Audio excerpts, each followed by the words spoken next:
अगला सवाल हमारा आने जा रहा है कि इस वक्त भारत में इस क्रिप्टो करेंसी की लीगल हैसियत क्या है। ये कोई लॉटरी की तरीके से है कि आपने लॉटरी में पैसा लगा दिया और एक दिन अचानक आपकी लॉटरी लग गई। ये कोई इन्वेस्टमेंट है, जैसा अभी आप सबने कहा कि मैं सोना खरीद रहा हूं, चांदी खरीद रहा हूं, मकान खरीद रहा हूं, या ये कोई लेन देन का जरिया है, कोई टेंडरिंग का जरिया है। भारत में क्या लीगल स्टेटस है क्रिप्टो करेंसी का? आदित्य, देखिए, लीगल स्टेटस तो अभी कुछ भी नहीं है, क्योंकि गवर्नमेंट ने भी इसके ऊपर कोई क्लैरिटी दी नहीं है। ना उसको करेंसी की तरह देख रहे हैं, ना कमोडिटी की तरह देख रहे हैं। लेकिन हम लोग जब उसके अंदर ट्रेडिंग करते हैं तो हम तो उसको कमोडिटी की तरह ही देखते हैं। जैसे गोल्ड को बाय किया, सिल्वर को बाय किया, तो उसी तरह से हम उसको यहाँ पर ट्रेड करते हैं।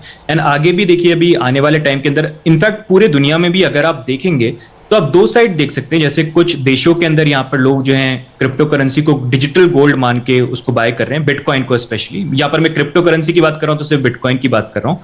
एंड कुछ कंट्रीज ऐसी भी हैं जहां पर पेमेंट के लिए सोल्यूशन जो है वो देख रहे हैं कि पेमेंट के थ्रू आप चीजों को खरीद पाएंगे। जैसे अगर हम देखते हैं यूएस के अंदर पेपैल जो उन्होंने ये चीज अब चालू कर दी है कि वहां के जो सिटीजन हैं वो वहां पर पेपैल को यूज करके आप अमेजोन पे या किसी भी ऑनलाइन शॉप पे जाते हैं, आप चीजें खरीद सकते हैं। आपको ग्रोसरी खरीदनी है, आपको कोई भी इलेक्ट्रॉनिक खरीदना है, तो ये चीजें हो रही हैं। ये यूएस में भी हो रही हैं, अगर आप देखेंगे ये यूके में भी हो रही हैं। बाकी देशों में भी अलग अलग तरीके से इसकी एक्सेप्टेंस हो रही है। कई जगह पे इसको एज ए कमोडिटी देख रहे हैं, कई जगह पे इसे एज ए करेंसी, मतलब लीगल टेंडर तो नहीं कि मतलब अगर आपको बाय सेल या कुछ भी चीज करनी है तो वो भी आप कर पाए।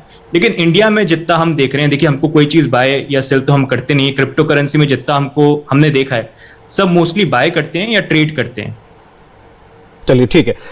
इसके बाद अगला सवाल, ये बड़ा अहम सवाल है और कई लोगों ने हमको भेजा था कि ये सवाल आप लोगों से पूछें कि अब जब रेगुलेटर आ जाएगा और आप सबने कहा कि एक किस्म का एसेट है, इन्वेस्टमेंट है, तो क्या इसकी रेगुलेशन के बाद टैक्स भी देना पड़ेगा अगर आपने क्रिप्टो करेंसी में इन्वेस्ट किया हुआ है? परीन जी। डेफिनेटली आई थिंक टैक्स की डेफिनेशन बहुत क्लियर है इंडिया में। कि आप अगर कोई भी इकोनॉमिक एक्टिविटी कर रहे हैं जिससे आपका सरप्लस जनरेट हो रहा है तो उस पर टैक्स भरना है। तो ये अनरेगुलेटेड मार्केट हो या रेगुलेटेड मार्केट हो, टैक्स डेफिनेटली भरना है। ये हम काफी टाइम से ट्रेडर्स को बोलते रहते हैं कि टैक्स तो अभी भी भरना है, रेगुलेशन की वेट नहीं करनी है। जस्ट दैट रेगुलेशन आने से बहुत क्लैरिटी आ जाएगी और एक जो अनसर्टेनिटी है वो चली जाएगी कि हाँ, मैं सही टैक्स भर रहा हूँ, उसकी एक आपको निश्चितता रहेगी। अजीत जी, अगर टैक्स लगता है इस पर तो वो ठीक कदम होगा? टैक्स लगता है का सवाल ही नहीं आता, इस पर हमेशा से ही टैक्स लगा हुआ है। मैंने भी टैक्स भरा और मैं बिना दूसरे पैनलिस्ट से पूछे बता सकता हूं कि उन्होंने भी टैक्स भरा है। हाँ, ये है कि उसको बिजनेस इनकम गिनना है, शॉर्ट टर्म कैपिटल गिनना है, लॉन्ग टर्म कैपिटल गिनना है, वो सारी क्लैरिटी की जरूरत है। बट सारे जो ट्रेडर्स हैं और सारे जो एक्सचेंजेस हैं वो टैक्स इस समय भर रहे हैं मेरी जानकारी से। चलें, ठीक।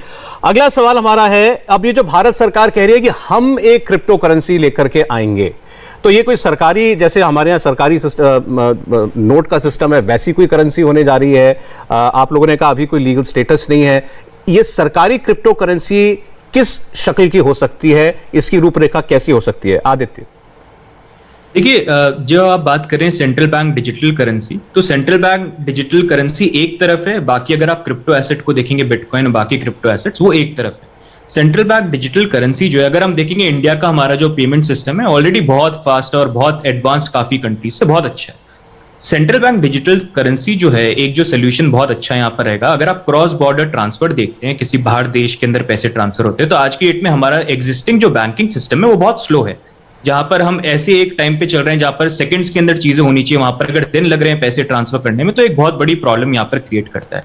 तो यहाँ पर सेंट्रल बैंक डिजिटल करेंसी जो है, ऐसा नहीं है सिर्फ भारत ही इसके ऊपर काम कर रहा है, यहाँ पर बाकी जो गवर्नमेंट है बाकी कंट्री की, वो भी उसके ऊपर काम कर रहे हैं। और आने वाले टाइम पे ये बहुत ज्यादा पॉसिबिलिटी है कि यहाँ पर सेंट्रल बैंक डिजिटल करेंसी एक बार जब लॉन्च होती है तो क्रॉस बॉर्डर ट्रांसफर के लिए यूज होगी। तो आप सिंपल शब्दों में अगर मैं बोलूं तो आप इंडियन रुपी ऑन ब्लॉकचेन मान लीजिए। उनका क्रिप्टो करेंसीज या क्रिप्टो एसेट जो है उससे कुछ लेना देना नहीं है। सेंट्रल बैंक डिजिटल करेंसी एक दूसरी चीज है, क्रिप्टो एसेट्स एक दूसरी चीज है। इंडिया टीवी हर वक्त हर जगह डाउनलोड करने के लिए सर्च करें India TV news Google play store या ऐप स्टोर पर।